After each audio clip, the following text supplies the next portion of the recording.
Kita bicara dari hati ke hati. Hanya lipstick, kok lipstick apa lipstick adanya kalkulator, tapi saya kira kekurangan itu malah lebih baik, Pak. Jadi baik, jadi alamiah. Wah, ini yang jadi masalah. Walaupun dulu ketika daftar PNS tidak dites bisa nukang apa tidak. Seruput kopinya.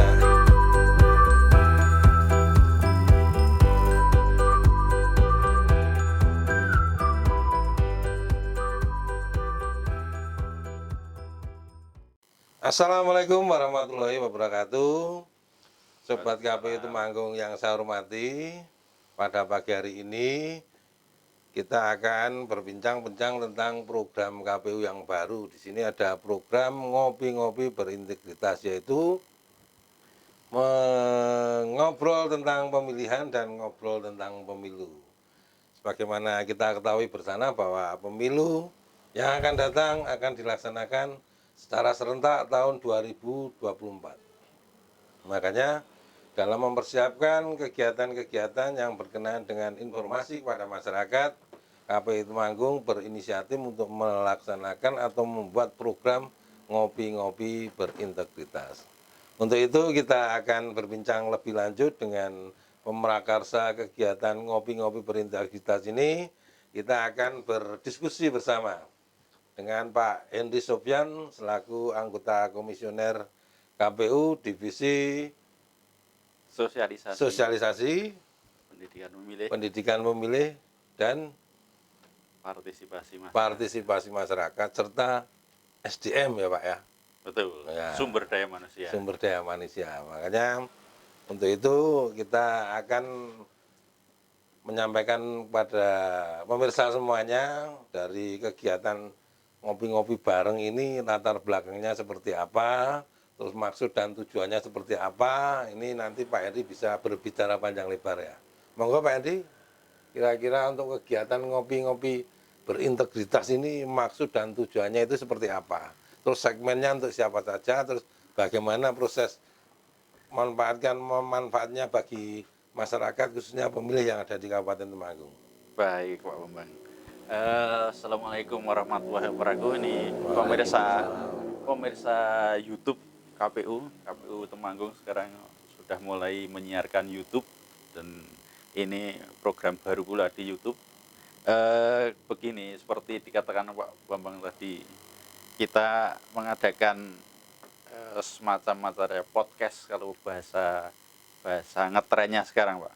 Podcast itu saya kurang tahu singkatan apa-apa itu, tapi ya kita bicara dari hati ke hati, dari personal ke personal mengenai pemilu dan pemilihan. Nah, sebagaimana judul acara ini, ngopi-ngopi berintegritas, ini ada dua maksudnya, atau tafsir acara ini ada dua. Yang pertama memang betul-betul kita ngopi-ngopi. Jadi sudah ada kopinya ini Pak. Di acara ini harus ada kopi karena acaranya ngopi-ngopi. Masa sekaligus ya Pak, untuk memperkenalkan kopi Temanggung ya. Kopi Temanggung ini nanti bisa Pak, iklan-iklan kopi bisa masuk sini, kita kenalkan untuk kopi Temanggung. Ini kan baru awal, nanti kalau selanjutnya kita bisa ngajak kerjasama untuk mengenalkan kopi. Ngopi-ngopi ini harus ada kopi, nggak mungkin acara ngopi-ngopi nanti yang ada teh atau susu, nanti bukan ngopi tapi nyusu makanya dibilang ngopi-ngopi berintegritas. Yang kedua, ngopi-ngopi ini juga singkatan dari ngobrol tentang pemilihan. Sekarang ini kan dulu pilkada namanya, pemilihan kepala daerah, tapi sekarang dibahas di undang-undang atau di media massa sudah berganti menjadi pemilihan, maksudnya ya pemilihan kepala daerah. Kemudian yang kopi dua, ngobrol tentang pemilu. Ini tentunya pemilu legislatif ya, pemilu presiden, pemilu DPR, DPRD, DPD. Nah, kalau yang ngobrol pemilihan tadi, pemilihan kepala daerah, baik kepala daerah tingkat provinsi maupun kabupaten. Terus berintegritas itu maksudnya jujur. Integritas itu kan kesatuan antara kata-kata dengan hati. Jadi orang berintegritas itu jujur. Nanti yang diwawancara juga harus jujur ini. Tidak boleh hanya lipstick, lip service. Lip service saja nggak boleh, apalagi lipstick. Nggak boleh hanya di depan, hanya di bibir saja, tapi harus dari hati juga. Ini berintegritas. Harapannya yang ngobrol ini berintegritas, nanti pemilihan dan pemilunya juga berintegritas. Kita menuju pemilu yang berintegritas dan berkualitas. Nah, ini bareng KPU Temanggung ya, bersama dengan KPU Temanggung. Nanti bisa saja hostnya dari sekretaris, bisa dari komisar, bisa, atau kita nyewa dari luar juga bisa. Misalnya ada yang berkenan untuk mengisi ini, misalnya siapa, Deddy Kobuser apa yang lainnya, itu bisa mau ke sini. Nah, ini kita melakukan inovasi ya, acaranya nanti berlangsung sederhana lah, asik lah pokoknya. Kita ngobrol kekeluargaan, ngobrol bebas. Nanti kalau ada yang berkenan beli gorengan ya kita sediakan gorengan di sini. Tapi makanya nanti kalau sudah ngobrolnya selesai baru kita makan gorengan bersama-sama. Untuk ngobrol ini temannya ya kopi aja. Nah, ini yang tentang acara seperti itu. Nah, ini mencari kata-kata ngopi-ngopi ini butuh tirakatan yang lama ini Bapak. Banyak sekali kemarin pilihannya mau apa, ya yang kita yang dipandang apa sesuai dengan kultur Temanggung saat ini adalah ngopi ya. Tapi tidak dengan ngerokok. Ngerokok yang lain lagi. Berarti ngopi-ngopi berintegritas seperti itu. Lalu apa isi acaranya ini? Nah, seperti yang kami katakan tadi, karena ini judulnya juga tentang pemilihan dan pemilu, ya nanti yang kita bahas tentang pemilihan dan pemilu, bisa tentang penyelenggaraannya, bisa nanti pelaku-pelakunya, bisa kita nanti mengundang anggota-anggota DPR yang kemarin ikut kontestasi, atau calon-calon bupati, wakil bupati yang ikut kontestasi, kita ajak ngobrol-ngobrol, karena ini berkaitan dengan pemilihan. Lalu kita juga bisa ngajak teman kita Bawaslu ke sini. Lalu kita bisa ngajak anggota-anggota PPK atau PPS yang kemarin juga terlibat dalam pemilihan ini. Juga masyarakat tentunya kita ajak juga. Nah, ini nanti kita bertukar tentang pengalaman-pengalaman, bertukar tentang harapan-harapannya. Ya, paling tidak ini menambah wacana, Pak, menambah pencerahan bagi kita. Intinya kan KPU itu melakukan pendidikan pemilih ya, pendidikan politik, pendidikan pemilih, dan sekarang ini setelah pasca pilkada itu tetap dilakukan juga pendidikan pemilih. Nah, ini segmennya nanti bisa dari pemuda. Oh ya, tambahan juga kita bisa mengundang juga difabel ada dari pemilih pemula, dari pemuda bisa kita undang. Intinya itu untuk memberikan pendidikan pemilih, tapi dengan cara bertukar pengalaman. Kalau selama ini kita melakukan pendidikan pemilih kan mengenai regulasi-regulasi, bagaimana cara-cara nyoblos, bagaimana menggunakan hak pilih, dan nanti kita cenderung ke pengalaman-pengalaman yang santai seperti itu. Saya kira itu Pak. Nah, kalau masih penasaran ya kita ikuti saja terus ini nanti acara ngopi-ngopi ini, ngopi berintegritas. Baik, untuk acara ngopi-ngopi ini memang KPU Temanggung sangat mendukung sekali. Selain untuk menambah wawasan kaitannya dengan kegiatan pemilihan maupun kegiatan pemilu yang sudah disampaikan Pak Hendy, ini adalah satu bentuk saja kegiatan pendidikan pemilih yang difasilitasi oleh KPU Temanggung. Namun demikian, masih banyak ya Pak Hendy kaitannya dengan pendidikan pemilih dengan media-media yang lain ya. Mungkin masyarakat ataupun Bapak Ibu sekalian mungkin juga perlu mengetahui agar kegiatan-kegiatan KPU yang selama ini sudah kita laksanakan maupun rencana yang akan kita laksanakan itu bisa diketahui oleh masyarakat. Karena pada prinsipnya bahwa pemilu itu memang membutuhkan partisipasi masyarakat, Pak. Nah, mungkin selain kegiatan ngopi-ngopi yang tadi sudah disampaikan Pak Hendy, ini salah satu bentuk pendidikan pemilih, mungkin ada terobosan baru Pak untuk kaitannya dengan pendidikan pemilih, mengingat beberapa tahun terakhir ini kita banyak kendala Pak kaitannya dengan pandemi ya.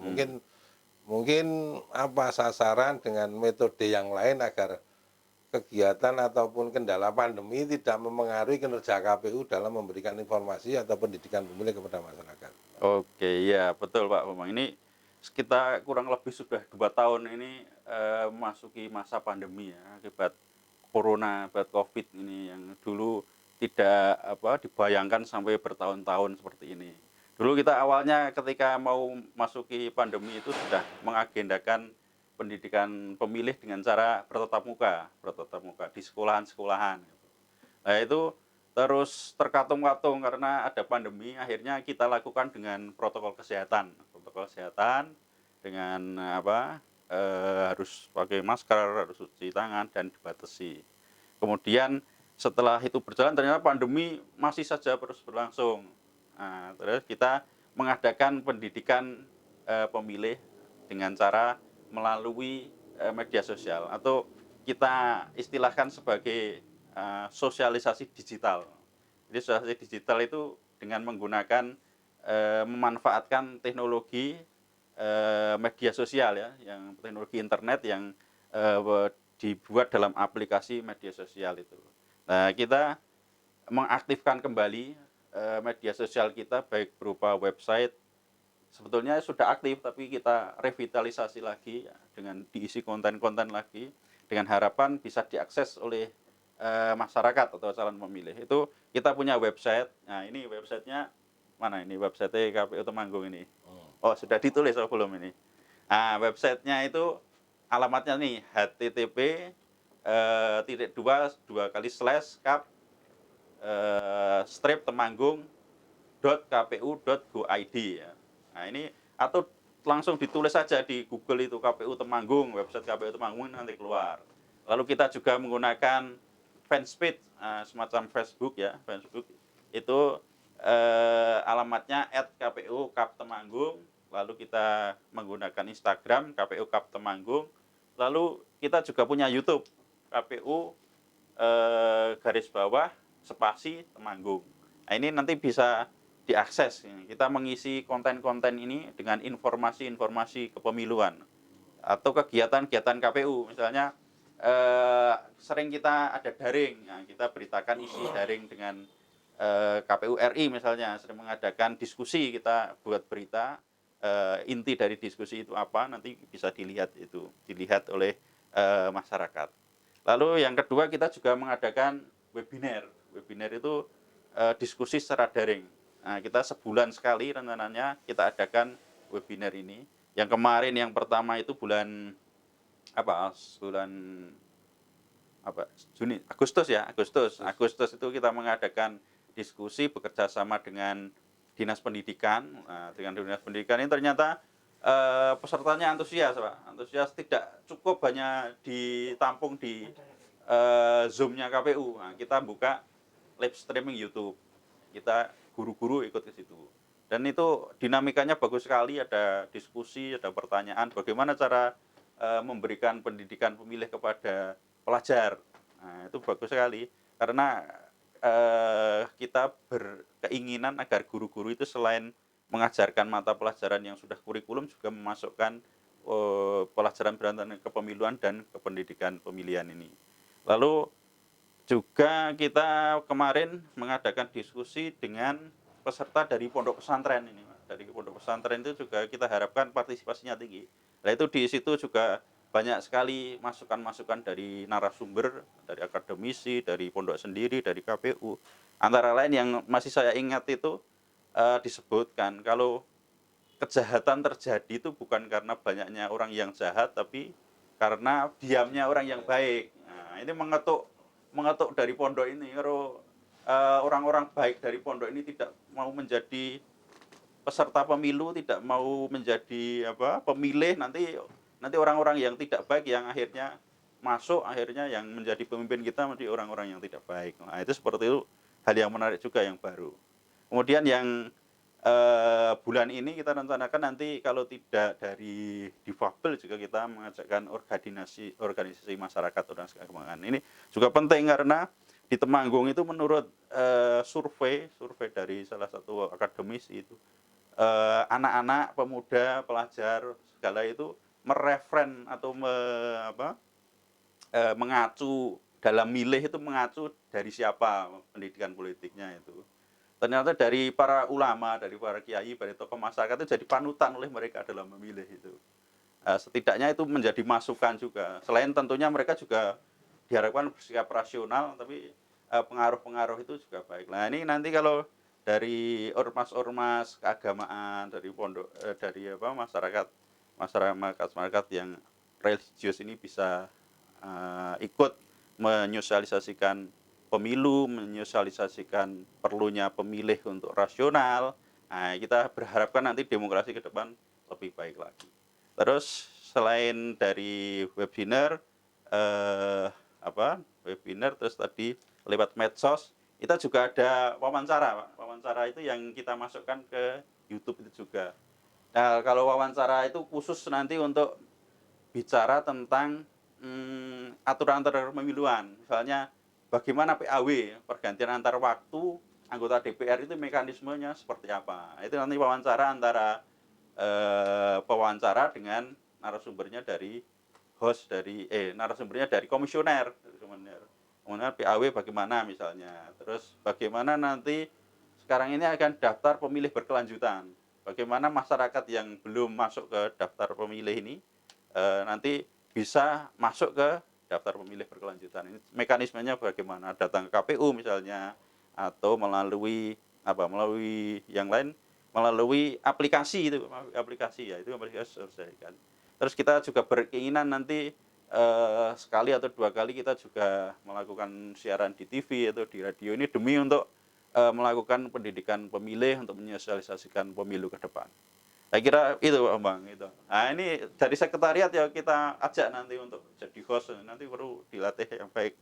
Baik Pak, tadi beberapa kendala di era yang baru setelah pandemi ini sudah ditempuh dari berbagai kegiatan yang telah dirancang oleh KPU tanpa mengurangi kinerja, sekalipun kendala-kendala yang dihadapi ini sudah begitu membatasi kita untuk bergerak Pak. Nah, ini harapan kita kan KPU tentunya akan semakin berkembang Pak.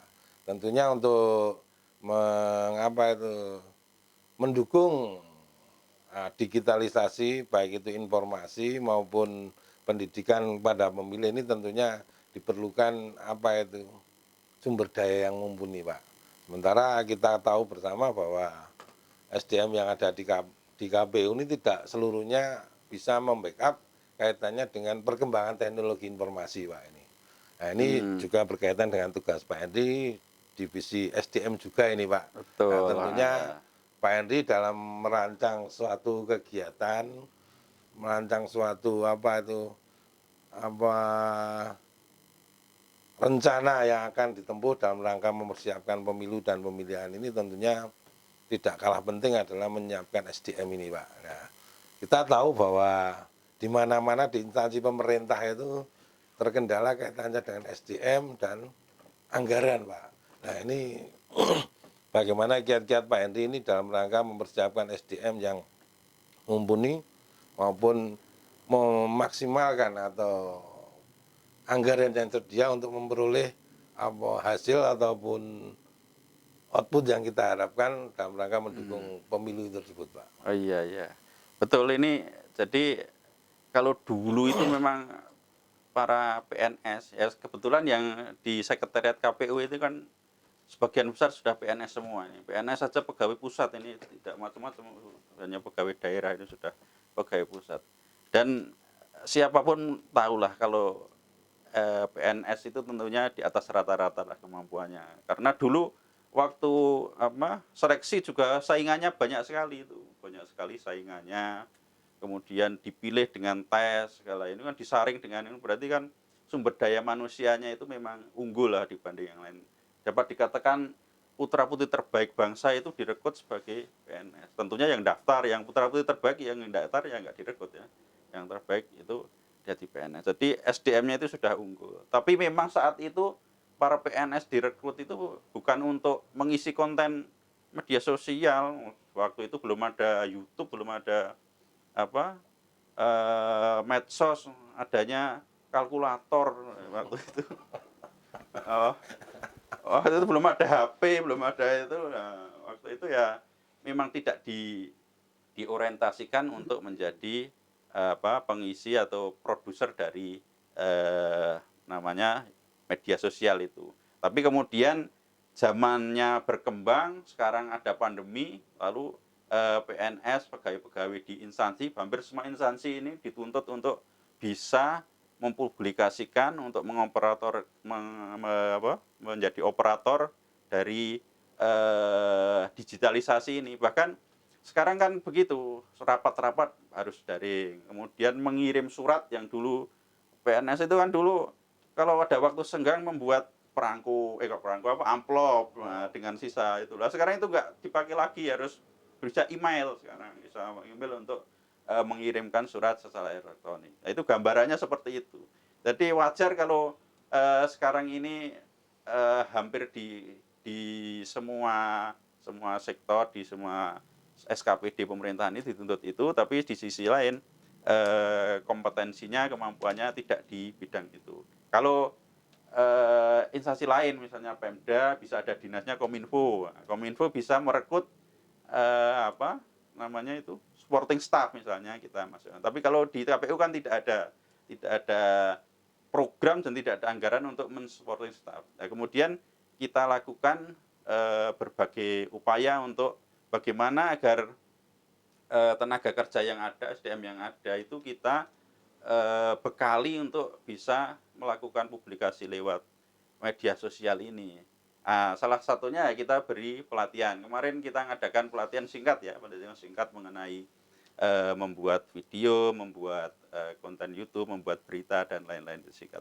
Itu pun karena baru saja ya belum bisa kita harapkan hasilnya maksimal, karena kan belajar sesuatu itu istilahnya itu kan bisa karena terbiasa. Nah, ini belum terbiasa langsung bisa, tentu saja belum maksimal. Tapi ini sebuah upaya bagi kita, apapun bentuknya kita buat, kita tampilkan di media sosial. Jadi masyarakat pemirsa media sosial KPU itu ya harus maklum kalau memang ada kekurangan di sana sini, karena memang tidak ditujukan, bukan ahlinya sebetulnya kita. Termasuk nanti membuat membuat konten podcast ini, kalau nanti ada kekurangan ya maklum. Tapi saya kira kekurangan itu malah lebih baik, Pak.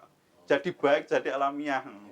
Sekarang kalau kita nonton diskusi yang formalan itu kurang menarik. Tapi kalau secara alamiah, nanti kita ngopi bareng, kita makan gorengan bareng, nanti kalau ada kesalahan hostnya bisa menegur, nanti kalau ada kekurangan nanti kameramennya bisa langsung menegur, itu saya bisa lebih alamiah lah, ini lebih baik. Kita memanfaatkan kekurangan itu justru menjadi kelebihan biar menarik dari pemirsanya. Itu terkait dengan ini. Lalu tadi pertanyaan yang kedua terobosan apa? Ini tentang SDM seperti ini. Yang kedua anggaran. Oh iya, anggaran. Wah, ini yang jadi masalah. Sebetulnya segalanya itu selesai ketika ada anggaran. Ketika ada anggaran kita bisa, kalau pas pemilu itu kan ada anggaran. Anggaran itu kita bisa memberikan honor kepada non PNS tenaga-tenaga honorer untuk ikut. Tapi karena tidak ada anggaran ya kita mengetuk dari PNS, dari pekerja-pekerja, dari karyawan-karyawan di KPU Temanggung ini untuk sosialnya lebih tinggi dengan nah, ini termasuk podcast seperti ini kan tidak ada anggarannya juga. Tapi ternyata jadi loh ini. Pemirsa bisa melihat ini studio yang cukup bagus sekali ini studionya. Padahal dulu bekas kantor KPU menjadi gudang logistik, lalu jadi apa lagi Om? Jadi ini apa? Rumah pintar pemilu belum ada seperti ini. Lalu ini sekarang bisa seperti ini, bisa ada AC-nya walaupun tidak dingin-dingin sekali AC-nya. Lalu temboknya itu sudah pakai karpet dan peredamnya. Ini yang membuat ini sekretariat KPU tidak menyewa orang dari luar. Walaupun dulu ketika daftar PNS tidak dites bisa nukang apa tidak. Tapi ternyata sesudah dipaksa oleh keadaan, ada niat, ada keinginan untuk memajukan KPU, dan tentunya ada semangat untuk bisa berbuat lebih baik. Ternyata sedikit-sedikit bisa membuat studio seperti ini. Ini bukan hanya semacam gudang, sekarang sudah bisa menjadi bioskop ini. Bahkan ketika dulu masih berfungsi sebagai rumah pintar pemilu ini sering digunakan untuk memutar film, dokumenter. Nah, ini sekarang untuk sementara filmnya ditutup dulu untuk podcast. Nanti kalau pandemi sudah selesai bisa dialihfungsikan lagi. Nah, ini butuh kekreativitasan dan kemampuan dari dari para karyawan, dari para staf-staf sekretariat, jajaran sekretariat. Nah, itu saya kira itu untuk mengurangi anggaran atau untuk mengatasi kekurangan anggaran, mengatasi keterbatasan anggaran, ya sebisanya, seikhlasnya melakukan terobosan-terobosan. Dan dari komisioner pun tidak boleh memaksa untuk ini, untuk itu, karena memang sebetulnya bukan bukan pekerjaan tugasnya dari sekretariat untuk bidang pertukangan, bukan tugasnya. Tapi karena ada kemauan, ada inisiatif, karena ada kreativitas, ya bisa menjadi seperti ini. Nah, ini sebetulnya bukan sekarang saja, nanti ke depan kita tuntut untuk ada tuntutan untuk memberikan terobosan-terobosan baru. Kalau nanti sudah masuk tahapan pemilu, mungkin ya agak longgar, ada anggaran, ada semacam perencanaan, ada semacam kebijakan-kebijakan dari KPU mengenai bagaimana melaksanakan pendidikan pemilih ini. Saya kira seperti itu. Baik Pak, jadi beberapa kiat yang sudah ditempuh KPU dan keterbatasan. Nah, ini masih kurang, ini harusnya ada jamnya ini Pak. Oh iya Pak. Wah, orang jamnya ini nanti. Besok kita ambilkan di tempat yang lain Pak. Tidak ada jamnya ini nanti. Sudah berapa menit ini Mas Awang? 24. 34. Wah, ini 34. Padahal rencananya 30 menit loh ini. 30 menit. Nah, besok ada jamnya, narasumbernya sama hostnya tahu ini sudah kira-kira berapa menit. Karena kalau lama-lama sih melihat juga bosan juga. Baik Bapak dan Ibu, tadi beberapa hal telah disampaikan Pak Henry selaku Divisi SDM, Parmas dan pendidikan pemilih, kiat dalam rangka mengatasi kendala yang dihadapi serta maksimalkan SDM yang ada, sekalipun dengan keterbatasan anggaran yang kurang bisa mendukung untuk beberapa kegiatan, sehingga tanpa mengurangi rasa hormat bahwa kegiatan yang sudah kita laksanakan itu pasti tentunya tidak lebih tidak kurang, tentu banyak sekali kekurangannya, termasuk pada kesempatan hari ini merupakan hari pertama kita mengadakan kegiatan ngopi-ngopi ini, yang merupakan salah satu media untuk pendidikan pemilih maupun informasi kepada masyarakat. Harapannya ke depan atau bulan depan, bulan-bulan berikutnya, acara ngopi-ngopi ini tidak hanya diisi oleh KPU internal saja, tetapi dari pihak-pihak lain yang sudah disebutkan oleh Pak Henry, dari Parpol, dari peserta pemilu, dari orang-orang yang tadi disampaikan Pak Henry, bisa berbicara, diskusi di tempat yang sudah kita sediakan ini untuk memberikan pandangan kepada masyarakat tentang pentingnya pemilu yang berintegritas seperti yang sudah kita sampaikan di awal. Baik Bapak dan Ibu sekalian, saya kira perbincangan kaitannya dengan ngopi-ngopi berintegritas yang pada hari ini tentang kegiatan pandemi melalui digitalisasi informasi kepada masyarakat yang sudah disampaikan panjang lebar oleh Pak Henry sudah cukup lama, dan waktu yang cukup lama saya kira kita akhiri perbincangan pada hari ini. Harapannya masyarakat Temanggung, khususnya pemilih yang ada di Temanggung, dapat mengikuti secara berintegritas untuk mengetahui sejauh mana informasi tentang pemilu ini. Saya kira itu Bapak dan Ibu sekalian. Terima kasih Pak Henry atas informasi yang disampaikan.